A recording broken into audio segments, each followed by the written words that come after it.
Ya, kita lanjutkan pemirsa. Berhubung tadi wajah Prof. Henry muncul di sana, Prof. Kami ingin dengar suara Anda. Menurut secara semiotika apa yang dikatakan oleh Rocky Gerung itu sebenarnya berarti seperti apa sih? Karena kalau Rocky bilang itu adalah kalimat yang biasa diungkapkan dalam perdebatan politik gitu, Prof. Iya, kebebasan dalam berbicara atau berkomunikasi, berekspresi itu sudah dijamin oleh konstitusi kita. Artinya demokrasi itu memberikan orang bicara. Tetapi kebebasan atau hak berbicara itu bukan derogable rights. Dia bukan non-derogable right, bukan hak asasi yang tidak boleh dibatasi atau diganggu. Artinya kebebasan berbicara itu bukan suatu yang absolut. Dia diatur oleh undang-undang dan diatur oleh norma budaya.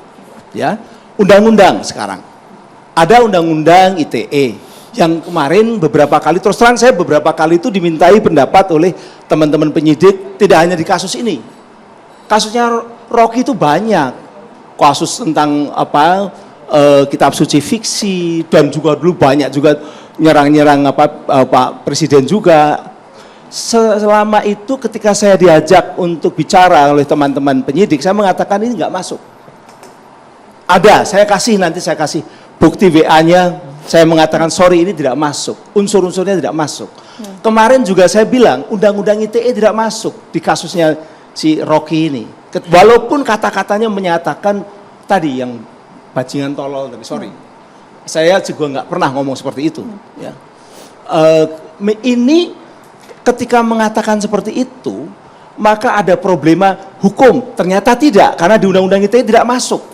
Tapi dia bisa masuk KUHP katakanlah adalah namanya penghinaan ringan. Persoalannya presiden tidak mau kan? Ya. Tidak mau melaporkan itu karena ini penghinaan ringan. Kedua, tapi kata-kata itu maaf, baru pertama saya dengar ada 315 penghinaan ringan itu. 315. Penghinaan ringan itu. Pasal 315 KUHP ya sudah. Anda kan tinggal baca aja. Oke, yang kedua, ini ketika mengatakan seperti itu, muncul orang-orang marah. Kenapa marah? Karena sebagai orang yang disebut akademisi, orang yang dilihat akademisi itu orang kampus, pendidik. Pendidik itu bukan hanya pengajar, tapi mendidik ilmu, mendidik kebijakan, dan juga mendidik tata cara kehidupan, begitu kan. Tapi ternyata kan dia justru memberikan kata-kata yang sangat buruk terhadap seorang yang pemimpin negeri ini. Pemimpin negeri ini. Dalam kultur Amerika mungkin beda.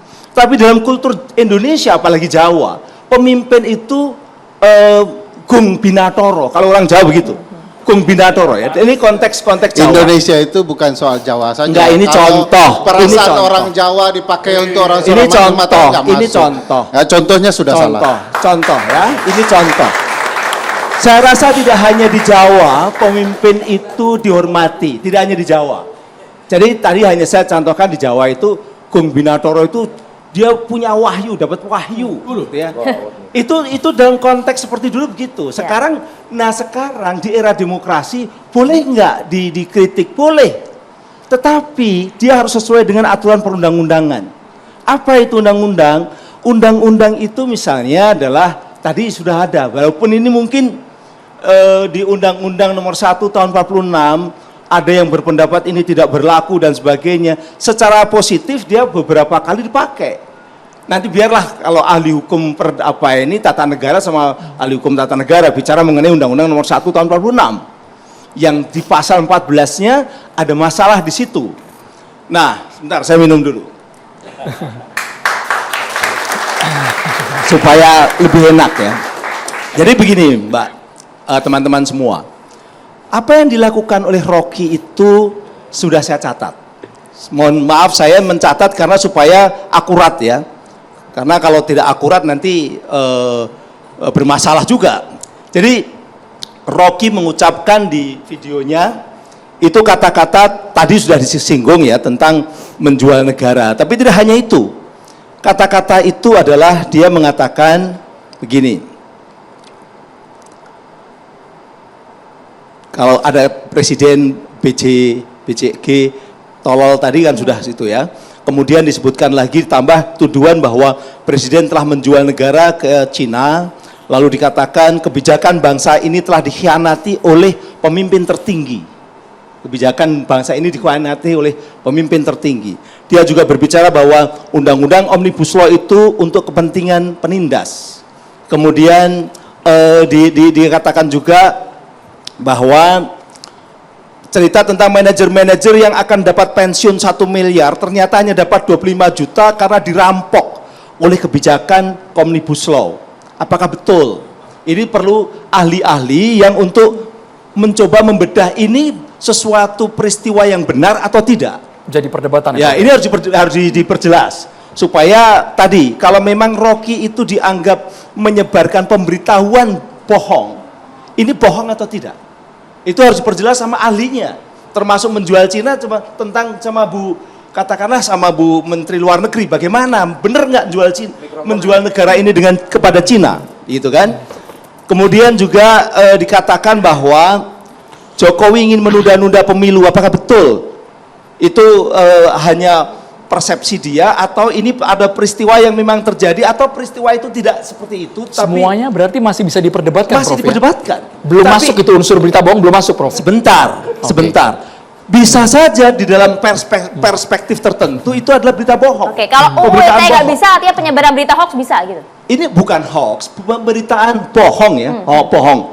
Artinya sesuatu yang tidak benar, tapi dia siarkan. Tujuannya apa? Untuk memframe bahwa ketika dia mengajak orang-orang buruh tanggal 10 Agustus itu turun, itu logis.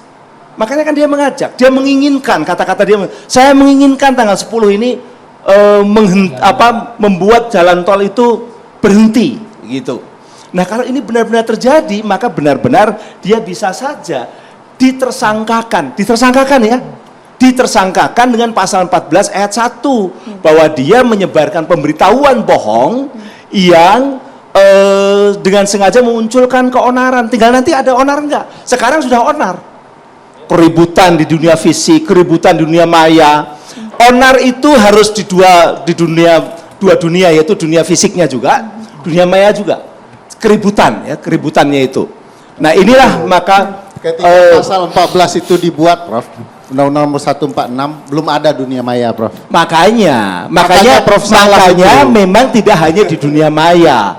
Saya bilang, saya mengatakan itu ketika saya diwawancara sama Deddy Corbuzier, saya mengatakan ini di dunia fisiknya yang lebih dulu. Tetapi dunia maya juga. Kenapa? Karena keributan ini terkait dengan kemarahan. Bagaimana mungkin Kemarahan itu undang-undang itu dibuat tahun 46, konteksnya kemudian disebut itu berkaitan dengan dunia maya. Belum iya, ada. saya juga tahu, justru saya itu saya yang mengatakan itu di Baik. tempatnya Deddy Corbuzier Iya, bahwa makanya- tidak ada dunia makanya maya. saya kasih Tapi tahu begini, salah. saya katakan sebentar.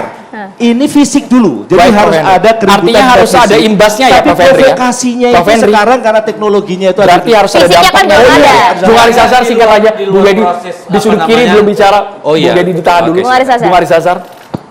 Apa pertanyaannya? Pertanyaannya, apakah menurut Anda kritik Rocky Gerung ini masuk substansi yang berujung seperti sekarang? Penyebaran berita bohong hingga menyebabkan keonaran. Berbuntut pelaporan di mana-mana Enggak, sekarang. kalau bisa pertama dikatakan. saya begini, saya kasih perumpamaan. Kalau ada orang Malaysia barangkali nih ya, datang ke Indonesia bisa ditangkap tuh.